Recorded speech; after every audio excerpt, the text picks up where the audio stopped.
ان کا تعارف کراتے ہوئے، اور یہ قاری عثمان صاحب کی مہربانی ہے کہ مجھے اس کام کے لیے چن لیا۔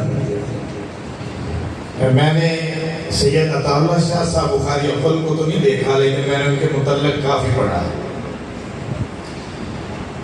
اور یہاں تک کہ آپ کا یہ ریکارڈ ہے، بلکہ گینیز بک آف ریکارڈ کے مطابق اردو کے ایشیا کے سب سے بڑے خطیب، بر اعظم ایشیا کے سب سے بڑے خطیب سید عطا اللہ شاہ صاحب بخاری، کہ جنہوں نے اپنی ایک تقریر کے اندر تقریباً 300 اشعار پڑھے، اور اپنی ایک تقریر کے اندر کم و بیش 5 یا 6 سپارے پڑھے۔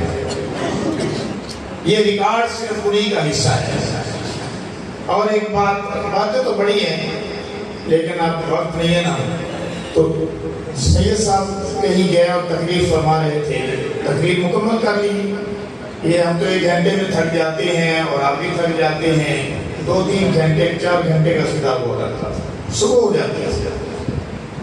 تو آپ کا ایک لمبا خطاب تھا، آپ نے خطاب فرمایا، اور ایک دیہاتی دوڑتا ہوا آیا کہیں دور سے، تو وہ شاہ صاحب کے پاس گیا تو بیان ختم ہو گیا۔ آپ نے فرمایا ختم ہو گیا، تو کہنے لگا میں تو اتنی دور سے ہے۔ آپ نے اسے سامنے بٹھایا، سارا بیان سنایا، کہو سبحان اللہ۔ اور یہ مجھے راز حاصل ہے، جہاں میں نے آپ ہی نے کہا نا بھی شہن شاہ کا بولا تو شان سے کہنے چاہیے بندے کو، تو میں کہتا ہوں کہ شاید جو بندہ اس چیز لائق تھا کہ مولانا محمد احمد دہلوی کی رکابت کی، بڑے بڑے حضرات کی رکابت کی، آروالا میں جو ہے وہ مسرور جنگوی اور دیگر حضرات، اور بڑے بڑے شہداء جنہوں نے بڑے مرتبے پائے، مجھے یہ فخر حاصل ہے کہ میں نے ان کی رکابت کی۔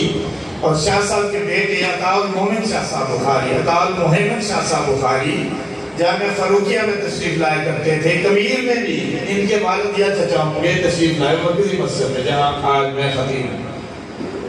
اور میں سوچ رہا تھا کہ وہ تو بڑے موٹے تھے، آپ پتہ نہیں کیسے ہوں گے، تو ماشاءاللہ بالکل انہی کی طرح ان کی بھی میں نے رکابت کی، اور آج مجھے یہ اعزاز حاصل ہوا ہے سید عطا اللہ شاہ صاحب بخاری ثالث کی بھی میں رکابت کے فرائض سر انجام دے رہا ہوں۔ اللہ تعالیٰ ان کے عمل و عمل کے اندر، علم و عمل کے اندر برکت نصیب فرمائے۔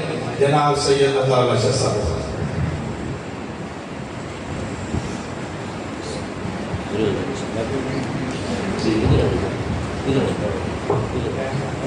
اور